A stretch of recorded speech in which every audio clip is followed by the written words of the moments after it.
Bonjour à tous et bienvenue dans Élysée 2012, le duel de l'écho. Nous décryptons et débattons comme chaque semaine d'un thème économique de la campagne présidentielle avec Philippe Magnière, président de Footprint Consultant et chroniqueur à l'Express, et Bernard Maris, professeur à Paris 8, chroniqueur à France Inter et à Charlie Hebdo.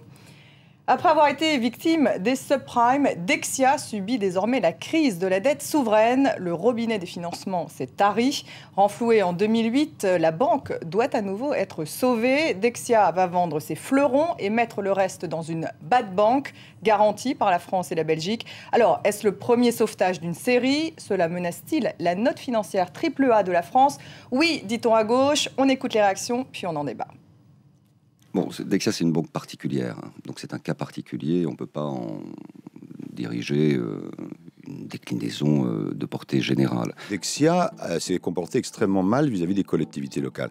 La conséquence de tout ça, c'est qu'aujourd'hui, on est pris à la gorge. Le gouvernement français va sans doute intervenir, mais s'il se met ça sur le dos, excusez l'expression, ça veut dire que notre AAA ne va pas être conforté. Je trouve ce propos, si vous me le permettez, très excessif et à vrai dire assez inexact. Les États eux-mêmes ne vont pas garantir davantage que ce qu'ils ont garanti il y a quelques années. Il s'agit d'assurer la bonne fin de l'opération les États belges et français vont mettre beaucoup moins d'argent dans cette opération que les Anglais n'ont mis sur Royal Bank of Scotland ou Barclays. Philippe Magnière, Dexia, premier sauvetage d'une série? Il ne faut jamais dire qu'on sait quoi que ce soit dans cette matière.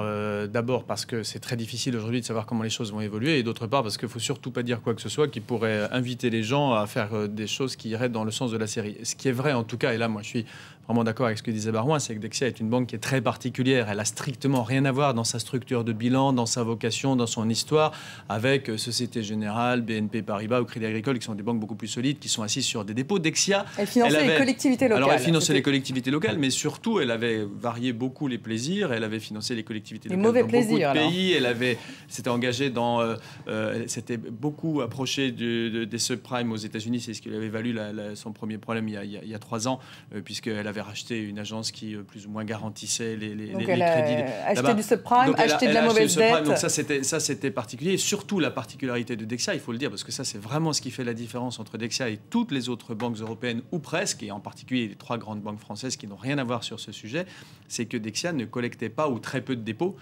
collectait pas de dépôts en France, et donc elle avait à faire en permanence pour se refinancer. Une banque, ça fait quoi? Ça prête de l'argent, et il faut bien que ça trouve cet argent.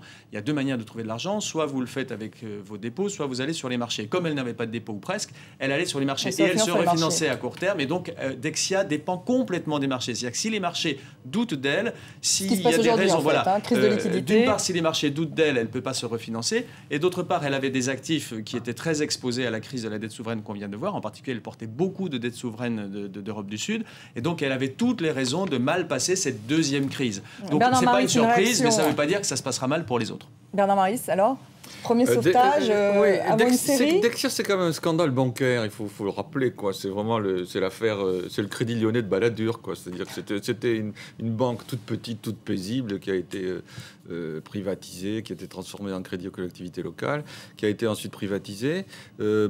Et tout à coup, c'est vrai ce que dit Philippe, c'est-à-dire que comme ils n'avaient pas d'argent, ils empruntaient à court terme, et avec cet argent qu'ils empruntaient à court terme, ils prêtaient à long terme. Vous voyez, à très long terme, parce que les collectivités locales, c'est souvent du 25 ans, du 30 ans. Donc imaginez le type de genre Madoff que c'était, quoi. C'était du sous-Madoff, si vous voulez, mais en fait, c'était quand même de la rotation. On n'est pas dans la cavalerie, mais pas loin. Ça s'appelle de la transformation. Oui, mais bien sûr, c'est la transformation. C'est la transformation de crédit. C'est la rotation de crédit à court terme pour prêter à long terme. Sauf que ça marche tant que les taux d'intérêt ne bougent pas, mais dès que les taux d'intérêt commencent à varier, à bouger, dès qu'il commence à y avoir une crise de confiance qui se passe aujourd'hui, tout se casse la figure. Et aujourd'hui, Dexia se retrouve, c'est un vrai scandale, Dexia. C'est-à-dire que Dexia se retrouve avec à peu près 250 ou 260 milliards d'actifs pourris ou quasi pourris. Alors qu'elle avait déjà été sauvée en 2008, 6,4 milliards d'euros sur la table, donc ont été mis sur la table par le Luxembourg, la Belgique et la France. Oui, 6,4 milliards, c'est pas rien quand même. Qu'est-ce qui s'est passé pendant 3 ans? Là, on va les perdre. Ça va pas être un retour comme quand on avait prêté à la BNP ou à la Société Générale. C'est la seule banque qui nous aura coûté de l'argent. Toutes les autres ont plus que remboursé. fini. Celle-ci, Malheureusement, c'est pas ça va fini. coûter.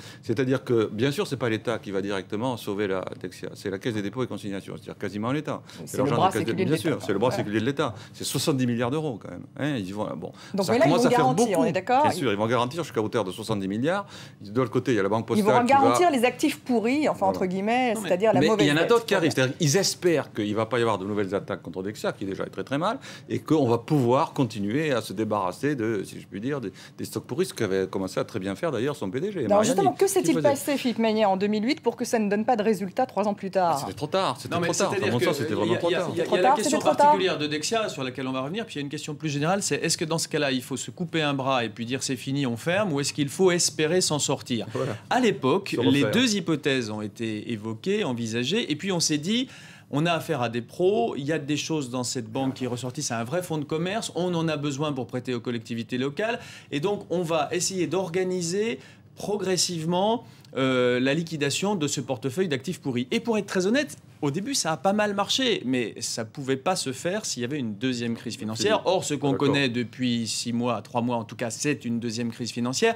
Donc, rétrospectivement, on peut se dire que probablement, on aurait dû tirer l'échelle plus tôt, parce qu'aujourd'hui, on n'a pas besoin d'une faillite bancaire. À l'époque, est-ce qu'il fallait aider effectivement la banque avec 6,4 milliards d'euros à l'époque? Oui, bien sûr, parce que comme vous savez, il y a pas la question ne se pose même pas. C'est-à-dire que vous avez un système bancaire qui est tellement interconnecté que si vous dites Dexia, vous allez rire, les petits gars, Dexia rembourse pas, vous avez des tas de banques qui se retrouvent dans la panade. Donc il faut absolument dans ces cas-là dire on va voir comment on fait, mais ne vous inquiétez pas, tout est garanti. On ne peut pas faire autrement. S'agissant d'une banque qui est si interconnectée. Que fallait-il faire de plus? D'abord, c'est pas vrai que c'est des bons gestionnaires, c'est des mauvais gestionnaires Dexia. Non, mais depuis, je parle de depuis 3 ans. Ah oui, c'est très bon. Depuis qu'elle a Évidemment, reprise. quand ils ont ouvert les comptes, ils étaient horrifiés de ce qu'ils ont vu. C'était un système de cavalerie vraiment qui se passait Dexia. Ils étaient partis dans tous les sens, de tous les côtés aux États-Unis. Oui, ils avaient acheté des assureurs qui effectivement assuraient des subprimes. Donc effectivement, jackpot. Là, ils ont touché le gros lot. Est-ce qu'il donc que des mauvais investissements. Que des mauvais investissements. Ils ont prêté aux collectivités locales, leur ont prêté des saloperies, il faut dire la vérité, des actifs toxiques, parce qu'avec la hausse des taux d'intérêt, ils ont prêté à taux variable. Malheureusement, il y a eu une hausse des taux d'intérêt, donc maintenant les collectivités... transfert d'actifs toxiques dans les collectivités locales, ça c'est ce que dit Laurent Fabius, qui n'a pas été bonne, c'est mal comporté avec les collectivités locales. La question que pose Philippe, est-ce qu'il fallait les sauver ? Philippe répond, on ne peut pas faire autrement. On ne pourra jamais faire autrement. On ne peut pas faire autrement que de dire qu'on assure au moment de la crise. En revanche, on aurait pu à ce moment-là dire, d'ailleurs, on ferme. On vous garantit que les crédits seront remboursés pour les gens qui avaient des lignes avec Dexia, mais on ferme. On aurait pu, c'était une option à l'époque. Comment faire Aujourd'hui, c'est ce qu'on fait quelque part. Oui, aujourd'hui, on fait une sorte de liquidation ordonnée avec les actifs, les bons actifs d'un côté qu'on vend, les mauvais actifs qu'on met dans une bad bank qui sont garantis. On aurait pu faire la même chose il y a 3 ans. Ne plus être coincé par ce chantage too big to fail, du chantage qui dit si moi vous me faites chuter, je vais faire chuter les autres. La seule solution, c'est de couper les choses en rondelles et en morceaux. C'est ce qu'on fait, avec la banque Dexia. C'est-à-dire on coupe le crédit d'un côté, la banque postale, les actifs pourris de l'autre, la caisse des dépôts, et une partie qui sera soutenue encore derrière par l'État français qui va. Moi, je suis pas d'accord avec vous, Philippe. Enfin, mais alors justement, dans quelle mesure l'État français, les États français et belges donc interviennent? Là, on n'est plus dans le même type de sauvetage. On garantit. À aller derrière, il est quand même derrière là aussi. Il va être encore derrière. Donc, justement, qu'est-ce que ça va coûter aux contribuables? Bon, on va voir. C'est ça la surprise. Ça va être la surprise du chef. La difficulté, mais combien? Oui. Mais honnêtement, on n'avait pas la réponse. Mais j'ai pas la réponse parce que c'est pas ce qui est très pourri, ce qui est moyennement pourri. Mais personne ne l'a cette réponse. Vous savez, la seule comparaison un peu valable dans cette matière, c'est ce qu'on a fait avec le Crédit Lyonnais. Le Crédit Lyonnais, on avait fait la même chose. C'est-à-dire qu'on a dit bon, il y a une banque qui fonctionne à peu près, qui a des clients, qui a des crédits qui seront probablement remboursés. Il y a une ou deux filiales qui valent quelque chose qu'on va vendre. Et puis, on va cantonner ce qu'on appelle les mauvais actifs dans une bad bank et dont on va gérer l'attrition, la liquidation progressive.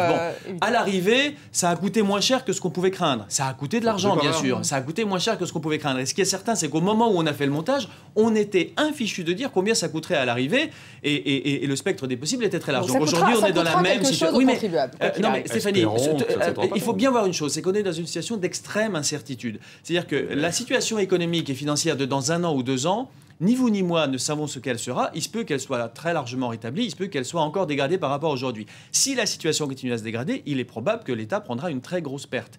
Si la situation se rétablit, il est possible qu'on s'en tire à peu près bien en dépensant quelques milliards ou quelques dizaines de milliards répartis entre le gouvernement belge et le gouvernement français. Il n'y a pas que nous qui payons cette fois, on a de la chance. On mutualise. On est content. Alors, est-ce que l'État peut se permettre? C'est un peu la question. C'est vrai qu'on dit que ça va peut-être menacer la note AAA de la France. Bernard Maris et Laurent Fabius. Moi, je crois que vraiment l'État évidemment... il tire sur la corde, l'État. En ce moment, il est en train de tirer. Je dis ça en souriant, j'ai tort de sourire parce que c'est pas rigolo, franchement. Christian Noyer, évidemment, revient sur cette idée. Bien sûr, Christian Noyer est obligé de sauver, dire, etc. Oui, patron de la Banque de France, il dit que tout va bien. Il va dire que tout va bien jusqu'à ce qu'on soit dans le trou, il dira tout va bien. Même quand on sera sous l'eau, il dira tout va bien. C'est son boulot. Mais si, il est obligé de... Il ne peut pas nier l'évidence non plus. Est-ce qu'effectivement, par contre, ça n'aura pas d'effet sur les autres banques. Moi, ce que je peux dire, c'est que Dexia, je suis d'accord, c'est un cas à part, ça n'aura pas d'effet sur les autres banques. Les autres banques ne sont pas vraiment menacées par une faillite si elle arrivait de Dexia, qui à mon avis va arriver, devrait arriver, j'en sais rien, je croise les doigts. Mais les autres banques, le système bancaire français et allemand n'est pas vraiment menacé par ça. Donc on pourra arriver à le gérer comme un... Pardon ? Pour le coup, pour l'État, est-ce qu'effectivement la note AAA pourrait être à force, si vous voulez, s'il y a une panique, si vraiment ces 250 milliards d'actifs se révèlent à 100% des actifs vraiment toxiques, mais j'espère que non. J'espère qu'on va s'en sortir, qu'on va s'en sortir à 50% ou 60% peut-être. Mais si vraiment ça se révèle aussi toxique que ça paraît l'être, à ce moment-là, l'État va être obligé d'arriver derrière et il sera obligé d'emprunter encore. Et à ce moment-là, le AAA, eh bien, il faut dire la vérité, il ne sera plus un AAA. Non, ce qui est très intéressant, c'est la boucle dans laquelle on est depuis plusieurs mois et en tout cas depuis l'été. C'est-à-dire que la raison pour laquelle Dexia est arrivée vraiment à la limite de ce qu'elle pouvait faire dans sa stratégie de rentrer progressivement dans les clous en vendant progressivement les actifs pourris, c'est que il y a eu une très forte dégradation de la valeur de la dette souveraine. Donc ça, c'est la raison pour laquelle Dexia va mal, c'est que la dette souveraine s'est mise à valoir beaucoup moins. Ils en avaient beaucoup trop, bien sûr. Hein, bon. Mais aujourd'hui, c'est la boucle qui revient dans l'autre sens, c'est-à-dire qu'à cause de la probable liquidation de Dexia qui va amener les États français et belges à donner des garanties, pas pour 250 milliards évidemment, mais pour quelques milliards, on risque de réexaminer la situation de l'État français et de l'État belge en disant, oui, mais alors s'ils prennent cet engagement supplémentaire, peut-être que ça vaut moins. Et donc vous voyez bien que ça boucle. Quand les banques vont mal, on se dit mais les États vont devoir les soutenir, et comme les États les soutiennent, la dette souveraine est dégradée dans l'esprit des gens, et donc du coup les banques qui ont de la dette souveraine. Donc c'est une très mauvaise spirale qui honnêtement n'a pas de raison d'être. C'est-à-dire que si tout le monde se mettait à penser dans l'autre sens, ce qui ne se décrète évidemment pas, si tout le monde se mettait à penser dans l'autre sens, tout irait mieux d'un coup. Donc on est vraiment, voilà, exactement, c'est un mot qu'on a déjà plusieurs fois utilisé dans nos débats. On est dans une période de très grande défiance où en fait les mauvaises nouvelles alimente les mauvaises nouvelles, crée de la défiance, et tout ça est très mauvais. Alors, je pense que Dexia, le baisse de AAA, c'est un scénario possible, mais même il l'aurait été sans Dexia, parce que nous sommes probablement de tous les pays notés AAA, celui dont la note est la moins justifiée. Donc je ne pense pas qu'on va avoir un changement du AAA demain ou après-demain. Je pense qu'au moment où les agences de notation vont réviser à nouveau, repasser tout ça à la moulinette pour voir ce qu'on vaut, elles mettront ça dans la balance, ça ne pèsera certainement pas beaucoup. Pour être très honnête, il y a une manière très simple de corriger le tir. Quand vous regardez les agences de notation, elles disent toujours, elles regardent un certain nombre de choses, elles regardent si les gouvernements agissent pour réduire la dépense et pour avoir une gestion plus serrée. Ce n'est pas ce que nous faisons. Si nous faisions une gestion avisée, on n'aurait aucune difficulté à avaler le problème Dexia. La difficulté, c'est qu'on ne taille pas du tout dans la dépense. Il faut être des bons gestionnaires. Pour conclure, est-ce qu'il fallait, Bernard Maris, mettre en place des mesures de régulation, par exemple séparer, ce qu'on revient beaucoup sur cette réforme, séparer les activités d'investissement et les activités de dépôt dans les banques? On va y revenir, qu'on le veuille ou qu'on ne le veuille pas, on va y revenir de fait. C'est-à-dire la séparation des activités de dépôt et des activités de banque d'affaires, on va dire, de banque d'investissement. Donc réorganiser en mettant une limite claire entre les deux. Quand vous voyez les Anglais qui, de fait, demande 20% de fonds propres pour les activités d'investissement, ça revient de fait à séparer les activités d'investissement des activités de dépôt. Que nous, déjà. Ils ont beaucoup plus régulé que nous. Les Suisses sont en train de réguler de manière drastique. Donc tout ça fait plonger la valeur des banques. Donc tout ça va dans la spirale infernale dont parle Philippe Manière. Et donc c'est vrai qu'à terme, il faudra revenir à une régulation très forte du système bancaire. Philippe Manière, on conclut. Oui, très vite. Alors c'est amusant parce que comme vous savez, la séparation banque d'affaires, banque d'investissement, ça avait été imposé par les Américains. C'est le fameux Glass-Steagall Act. Ensuite, on avait dit tout ça c'est vieux. Maintenant, il faut que tout ça communique. Donc on avait aboli ça à la fin des années 80, si je me souviens bien. Enfin, il y a une vingtaine ou une trentaine d'années. Aujourd'hui, on se rend compte qu'il y a des vrais risques qu'on fait courir aux banques de détail qui sont vraiment très importantes pour l'économie à raison des risques que court la banque d'investissement. Donc progressivement, on se demande s'il ne faut pas les séparer. Moi, je suis assez d'accord. C'est amusant la lecture libérale que fait pour une fois Bernard Maris. C'est-à-dire que, bien sûr, la régulation va y contribuer. Mais je pense que du point de vue même des actionnaires et des dirigeants de ces banques-là, la question se pose. Parce que c'est quand même très contrariant de se retrouver dans une situation où votre banque de détail qui marche bien et qui tourne bien avec un vrai fonds de commerce, et pour dire les choses, quasiment un oligopole, se trouve mise en péril par le fait que vous traînez une banque d'investissement. Séparation des activités de banque d'affaires et de banque de dépôt. Et ça se fera par le marché, pratiquement, c'est curieux. Merci à tous les deux et merci à vous d'avoir suivi Élysée 2012, le duel de l'écho. On se retrouve mercredi prochain. Restez avec nous sur France 24.